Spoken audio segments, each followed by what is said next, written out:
Hi hello నమస్తే welcome to our channel. ఈరోజు అయితే నేను మటన్ బిర్యానీ అయితే తయారు చేశాను. చాలా అంటే చాలా టేస్టీగా ఉంటుంది. ఈ బిర్యానీ తింటే రెస్టారెంట్లో అస్సలు మీకు నచ్చదు. ఇప్పుడైతే రెసిపీలోకి వెళ్ళిపోదాం.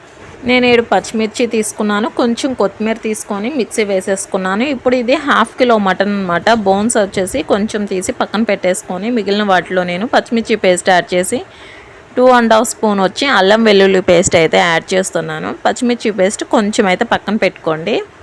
ఇదిగోండి, ఇది బిర్యానీ మసాలా. బిర్యానీ మసాలా వచ్చేసి నేను 1 TSP యాడ్ చేస్తున్నాను.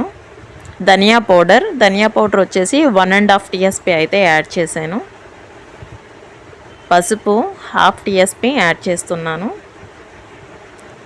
మటన్ మసాలా, ఇది మటన్ మసాలా వచ్చేసి 1 TSP యాడ్ చేసుకోవాలి, మటన్ బిర్యానీ కాబట్టి. కారం 3½ TSP అయితే యాడ్ చేసుకోండి. ఇదైతే పడిపోయింది. 1 TSP వచ్చేసేసి ఇప్పుడు మనం గరం మసాలా అయితే యాడ్ చేసుకోవాలి. ఇది 1 టేబుల్ స్పూన్ సాల్ట్ యాడ్ చేసుకున్నాను. 1/4 కప్ వచ్చేసి పెరుగు. వీటన్నింటినీ మనం మటన్కి బాగా పట్టించాలి. ఈ విధంగా మసాజ్ చేసుకోవాలి. ఒక్కసారి అయితే టేస్ట్ చెక్ చేయండి. సాల్ట్ తగ్గినా కారం తగ్గినా యాడ్ చేసుకోవచ్చు. నాకు కారం తగ్గింది. 1 స్పూన్ అయితే కారం వేసి మళ్ళీ మనం మిక్స్ చేసేసుకుంటున్నాం. దీన్ని మనం హాఫ్ అన్ అవర్ ఫ్రిడ్జ్లో అయితే పెట్టేసుకోండి. అంతలోకి అదైతే మనకి మ్యారినేట్ అయ్యిద్ది. ఇప్పుడు వచ్చేసి నేను 700 గ్రామ్స్ వచ్చేసేసి బాస్మతి రైస్ తీసుకున్నాను. నాకైతే ఇది 2½ గ్లాసులు అయితే వచ్చింది. దీనికి నేను 4½ అయితే నీళ్ళు పోసేసుకున్నాను, 4½ గ్లాసు. పచ్చిమిర్చి పేస్ట్ కొంచెం ఉంచుకోమన్నాను కదా, అది యాడ్ చేసేసుకోండి. 1 స్పూన్ అయితే నేను అల్లం వెల్లుల్లి పేస్ట్, కొంచెం సాల్ట్, గరం మసాలా, ఇదిగోండి ఈ బిర్యానీ దినుసులు అయితే మనం యాడ్ చేసేసుకోవాలి. బిర్యానీ ఆకు, కాయ, ఇంకా మిగిలినవన్నీ అన్నమాట. మరాఠీ మొగ్గ, లవంగాలు, చెక్క, సాల్ట్ ఇవన్నీ యాడ్ చేసేసుకొని మనం రైస్ని అయితే పక్కన పెట్టేసుకోవాలి ప్లేట్ వేసి. అది కూడా ఒక హాఫ్ అన్ అవర్ అయితే మనం నానబెట్టుకోవాలి బాస్మతి రైస్ని. హాఫ్ అన్ అవర్ అయినాక మనం ఈ ప్రాసెస్ని అయితే స్టార్ట్ చేయాలి.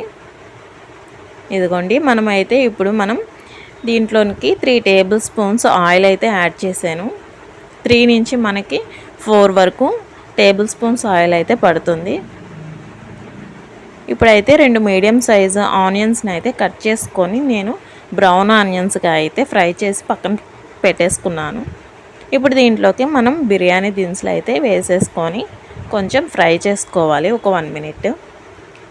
ఇంతలోకి మనం మ్యారినేట్ చేసుకున్న మటన్ అయితే దీంట్లోకి యాడ్ చేసేసుకున్నాము. దీన్ని మనం మంచిగా అయితే ఫ్రై చేసుకోవాలి ఒక 10 మినిట్స్. హై టు మీడియం ఫ్లేమ్లో. అడుగు అంటుతున్నట్లు అనిపిస్తే మీరు ఫ్లేమ్ తగ్గించుకోండి. ఒక 10 మినిట్స్ ఫ్రై చేస్తే మంచిగా అయితే ఉంటుంది మటన్. దీంట్లోకి మనం ముందుగా ఫ్రై చేసి పెట్టుకున్నాం కదా బ్రౌన్ ఆనియన్స్, వాటిలో హాఫ్ అయితే తీసేసి ఈ మటన్లో అయితే వేసేసుకొని ఫ్రై చేసుకోవాలి. అప్పుడు మటన్ టేస్ట్ ఇంకా మనకి మంచిగా ఉంటుంది బ్రౌన్ ఆనియన్స్ వేసుకుంటే. ఇదిగోండి, మనకి ఈ మటన్ ఒక కువ్వలా కాకుండా మనకి పాత్రకి మొత్తానికి ఆ పీసెస్ తగిలే విధంగా ఇలా ఉంచుకొని ఒక 3 మినిట్స్ అయితే వదిలేసేయండి. ఈ విధంగా ఆయిల్ అయితే రిలీజ్ అవుతుంది. తర్వాత మళ్ళీ ఒకసారి మిక్స్ చేసేసుకోవాలి. ఈ విధంగా మనం ఒక 10 మినిట్స్ మటన్ని మంచిగా అయితే పచ్చివాసన పోయేంత వరకు ఈ మసాలాలు, ఈ మటన్ మంచిగా ఫ్రై అయ్యేంత వరకు ఉంచుకోవాలి. ఫ్రై అంటే మరీ ఫ్రై అవసరం లేదు, పచ్చివాసన పోయేంత వరకు. ఇప్పుడు నేను దీంట్లోకి అయితే ఒక గ్లాస్ అయితే వాటర్ యాడ్ చేసేసుకున్నాను. కింద కొంచెం మనకి అడుగంటింది కదా, దాన్ని కూడా గంటితో కలిపేసుకుంటే ఈ వాటర్లోకి అయితే ఆ మసాలా మొత్తం వచ్చేస్తుంది. ఇప్పుడు ఒకసారి అయితే సాల్ట్ తగ్గితే టేస్ట్ చేసుకొని సాల్ట్ యాడ్ చేసుకొని మూత పెట్టేసుకొని విజిల్ పెట్టేసుకోండి. ఇది మనం చిన్న స్టవ్ మీద హై ఫ్లేమ్లో ఒక 6 విజిల్స్ ఉంచుకుంటే సరిపోతుంది. మటన్ బాగా కుక్ అయిపోతుంది. ఇప్పుడు మనం దీన్ని పక్కన పెట్టేసుకొని పెద్ద స్టవ్ మీద అయితే మనం రైస్ అయితే బాయిల్ చేసేసుకుందాము. ఆల్రెడీ హాఫ్ అన్ అవర్ నానబెట్టుకున్నాం కదా, ఆ రైస్ అయితే పెట్టేసుకుందాం. ఒకసారి టేస్ట్ చెక్ చేయండి. సాల్ట్ తగ్గితే కొంచెం సాల్ట్ అయితే యాడ్ చేసేసి నేను మూత అయితే పెట్టేస్తున్నాను. ఇలా మనం రైస్ ఉడకబెట్టేటప్పుడు మధ్య మధ్యలో చెక్ చేసుకోండి. అలా వదిలేసినా కానీ మనకి సాఫ్ట్ కుక్ అయిపోతుంది. మరీ అంత సాఫ్ట్గా అయితే కుక్ చేసుకోకండి.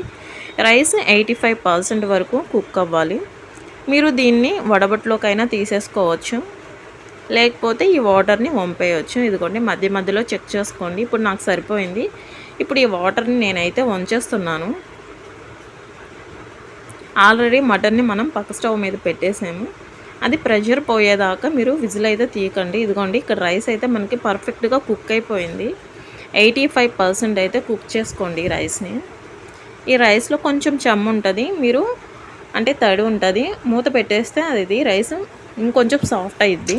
ఇదిగోండి ప్రెషర్ పోయినాక మనం మటన్ని చూసేస్తే ఈ విధంగా ఉంది.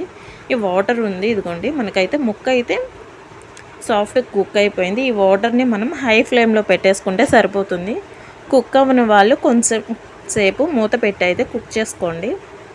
కొంచెం వాటర్ తగ్గినాక నేనైతే ఇంకా గ్రేవీని కొంచెం గిన్నెలోకి అయితే తీసేసుకుంటున్నాను. రైస్ పైన వేసుకుంటాను లాస్ట్లో. ఒక 2 నిమిషాలు ఉంచేస్తే ఇంకొంచెం తగ్గిద్ది. ఇక అలా తగ్గిన తర్వాత ఒక బాక్స్లోకి కొన్ని ముక్కలు గ్రేవీ అయితే సగం తీసేసుకోవాలి. ఇలా సగం తీసేసుకున్నాక మిగిలింది లాస్ట్లో ఉంటుంది కదా, అది అలాగే ఒక నిమిషం ఇలా ఉంచేసేసి నెక్స్ట్ దీని మీద మనం ఇప్పుడు రైస్ యాడ్ చేసుకోవాలి. ఆల్రెడీ పక్కన బాయిల్ చేసి పెట్టుకున్నాం కదా బాస్మతి రైస్, ఒక లేయర్గా అయితే వేసేసుకోవాలి చక్కగా తీసుకొని. ఈ టైంలో మీరు ఫ్లేమ్ని లోలో అయితే పెట్టుకోవాలి, సిమ్లో. ఇప్పుడు రైస్ వేసేసినాక హాఫ్ రైస్ ఒక బ్యాచ్ వేసేసి మనం ఆల్రెడీ తీసి పెట్టుకున్న మటన్ని కూడా మధ్యలో అయితే వేసేసుకొని బ్రౌన్ ఆనియన్స్ అయితే వేసేసుకోవాలి. మనం ఆల్రెడీ ఫస్ట్ వేయించుకున్న బ్రౌన్ ఆనియన్స్, కొత్తిమీర, గరం మసాలా, బిర్యానీ మసాలా, మటన్ మసాలా, ఈ 3 మసాలాలు ఆ రైస్ మీద మొత్తం చల్లుకోవాలి. ఎక్కువ వేసుకోకండి, కొంచెం కొంచెంగా వేసుకోండి. 1/4 TSP 3 అప్పుడు సరిపోయిద్ది. 1/4 దగ్గర నుంచి హాఫ్ TSP వరకు. హాఫ్ TSP కన్నా కొంచెం తక్కువ వేసుకోండి. కొంచెం ధనియా పౌడర్, ఇవన్నీ వేసుకుంటే మంచిగా అయితే బిర్యానీ మంచి స్మెల్ వస్తుంది. ఇక దాని తర్వాత నెక్స్ట్ మళ్ళీ సెకండ్ లేయర్ వేసేసుకొని సేమ్ మనం కొత్తిమీర, పుదీనా తరిగి వేసుకొని బ్రౌన్ ఆనియన్స్ చెప్పాను కదా, కొంచెం ధనియా పౌడర్, మళ్ళీ గరం మసాలా, బిర్యానీ మసాలా, మటన్ మసాలా ఇవన్నీ వేసేసి ఫుడ్ కలర్ వేసుకొని మనం ఫస్ట్ తీసి పెట్టుకున్న గ్రేవీ ఉంది కదా, ఆ గ్రేవీని ఈ విధంగా వేసేసుకొని నేనైతే మూత పెట్టేసుకుంటున్నాను. ఈ మూత పెట్టుకొని మీరు ఏం చేస్తారంటే ఒక 2 మినిట్స్ అయితే మీడియం ఫ్లేమ్లో ఉంచుకోండి. ఇక్కడ విజిల్ పెట్టకండి, నేనైతే బై మిస్టేక్ విజిల్ పెట్టేశాను. 2 మినిట్స్ మీడియం ఫ్లేమ్లో ఉంచుకొని ఒక 6 to 7 మినిట్స్ లో ఫ్లేమ్లో ఉంచుకోండి. మనకి పర్ఫెక్ట్గా అయితే బిర్యానీ రెడీ అయిపోతుంది. ఇదిగోండి చూసారా, ముక్కలు సూపర్ అంటే సూపర్ డ్రైగా వచ్చినాయి, పర్ఫెక్ట్ కుక్ అయినాయి. ఇక్కడ చూస్తే గంటికి మనకి తడి ఏమాత్రం లేదు. మీకు ఇక్కడ ఉడకనట్టుగా అనిపిస్తే కొంచెం వాటర్ చల్లుకోండి. చేతిలో కొంచెం నీళ్ళు తీసుకొని కొంచెం వాటర్ చల్లుకుంటే సరిపోతుంది. మాడుతున్నట్టు అనిపిస్తే అట్లా పైన పెట్టుకోవాలన్నమాట కింద, అంతే. బిర్యానీ చాలా అంటే చాలా సింపుల్. ఇదిగోండి మన చేతులతో మన ఇంట్లో చాలా హెల్తీగా టేస్టీగా రెస్టారెంట్ స్టైల్ బిర్యానీ రెడీ. మనకి అడుగు కూడా అంటుకోకుండా పర్ఫెక్ట్గా అయితే బిర్యానీ అయితే రెడీ అయిపోయింది.